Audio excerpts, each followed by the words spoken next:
Hi, it's Maria from the Tarot Shop, and you can see that in this video we're going to take a look at a kit. It's in one of our best-selling top 10s pretty much most of the time, unless we get a new release, and it's what I recommend for beginners.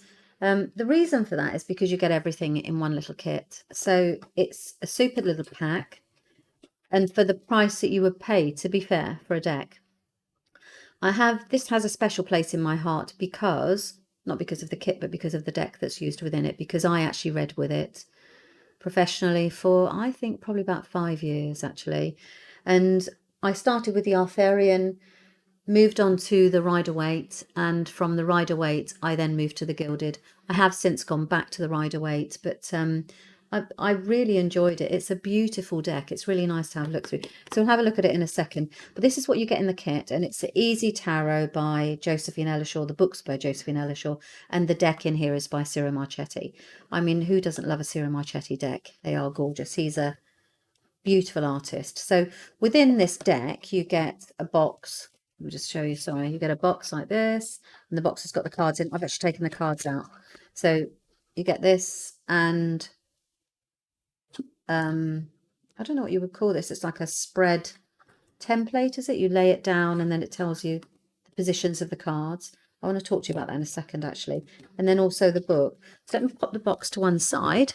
In the book, it's really good. She gives you an awful lot of information on tarot and how to read it. So how to ask questions, how to ask for guidance and protection, concepts and the principles of tarot, really. Then she goes through each of the minor arcana. Then she goes through the court cards and finally the major, sorry. Goodness me. And then at the end, she finishes with preparation for reading. So she takes you through to readings then, how to do a spread in depth. Then she gives you some examples, which is always very helpful because then you can see what she means. And the Celtic Cross, she uses a slightly different, so this is the Celtic Cross she uses on this sheet. And for example, position 7, I think she has it as, yeah, she has it, your fears. So this is great to use. I do a different Celtic cross. Lots of professional readers do their own interpretation of crosses. It's based on, well, how they work with the deck, to be honest. Some people use the above and the below and what's hidden and what's above you and all sorts of iterations to that. I use exactly this cross, although that's now for the next 3 months. And then I use, this one is their environment. So I read the two together. I don't put significators down. Neither does she in this. Actually, it was interesting. I did pull out for you. I'll go through a Celtic cross on one of the tutorials that I'll get to do soon. Time prevailing. Right, so that's the book. And then this chart, this is huge. I don't have space here actually to go through the whole thing. And it's in the book, but basically you see she's got position 5 as crowning thoughts. Your thoughts regarding, so she's using the mind, and then as I said, there's various ways to look at it.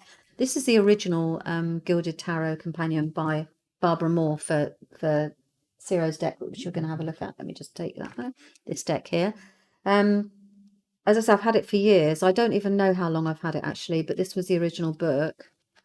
I thought I'd lost it. I didn't write in it. I just transferred it all across. What I wanted to show you in here was the fact that I want everybody to relax about the Celtic Cross because, for example, we all have our own way. So in this one here, you see, Theo suggests number 1 should be a significator, which is the person that's the reading for. So you choose an element. So what star sign are they? Dependent upon whether it's male, female, young, and then you choose the person in the deck to sit there because the reading's about them. But I don't do that because the person's either in front of me or I'm connected to them energetically if I read from a distance. So I don't feel the need for the significator. I believe that Arthur Waite did suggest significators in his original iteration of the Celtic Cross, because remember, everything stems back to them because they created the Rider-Waite. So I don't agree with all of the positions, but I'll go through that on a later video. This is definitely, so his is slightly different. And in this deck, you use this one because this is the one you've got. And any of them are right because it's what you get used to. Okay, so let's have a look at the cards. We've got, I'm going to try and keep them out of the light because I've had to put the light on today because it's very dull day. The Fool. So we're going to go straight into the Major Arcana. You can see how different they are. His later decks, he tends to use gilded decks, which I must admit also, I like shiny. Shinies, I'm so easily distracted by shiny things. I'm going to actually do a video at some point as well where I go through every deck that we've got that's shiny. Gilded or whatever you call it. So they're different from the Rider-Waite. You've still got the wheel, but you haven't got the creatures on it that are going around that... It looks like an R2-D2, doesn't it? I don't know what it is. I love this Justice card.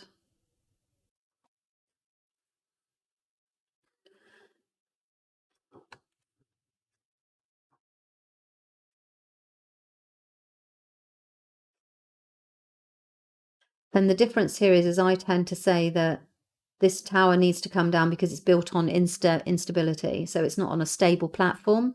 And as a result of it, that's why it's fallen down. So some of the teachings that I give around the Rider-Waite are slightly compromised with, excuse me, because obviously that's on a secure footing. So it's almost like it's divine intervention as opposed to it's not meant to last. The Star.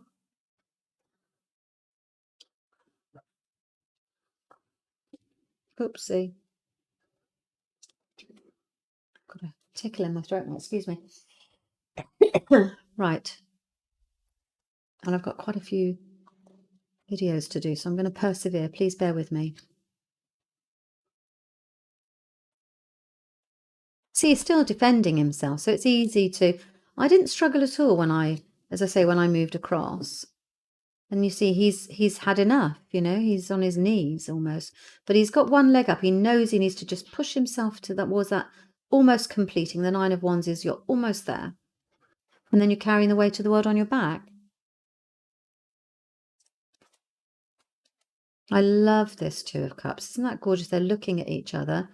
You know, in the Rider-Waite, you have the angel in the background, and it's the coming together of two people, the union of a common goal. He's fed up. He's upset. This is the card of nostalgia, so you're going back to your childhood. Look at the cat. Huh? Didn't ever notice that, really. Yeah, this is a deck I'm really fond of, as you can tell, because I might be slightly biased. It works well. Interesting as well, you've got, so each of the suits has its own colour. So blue is for thought, using the elements. And then obviously we've got Pentacles are green.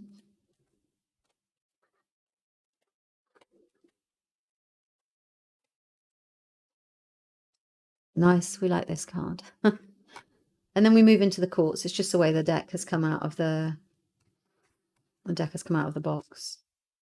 They're gorgeous.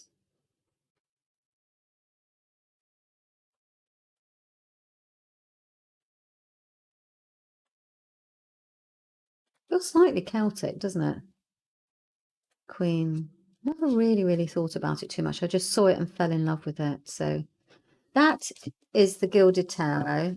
And obviously you can't, I'm pretty sure I mentioned that you can't get that now. You have to buy it. The only way you can get it is if you buy it as part of this kit.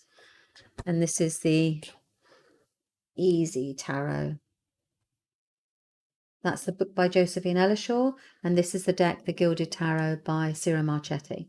Okay, so that's it. Thank you very much for your time. Please like the video if you like it, and also subscribe because it helps me build the channel, and that way I can convince the publishers to let me have more decks to show you. So thanks very much for your time.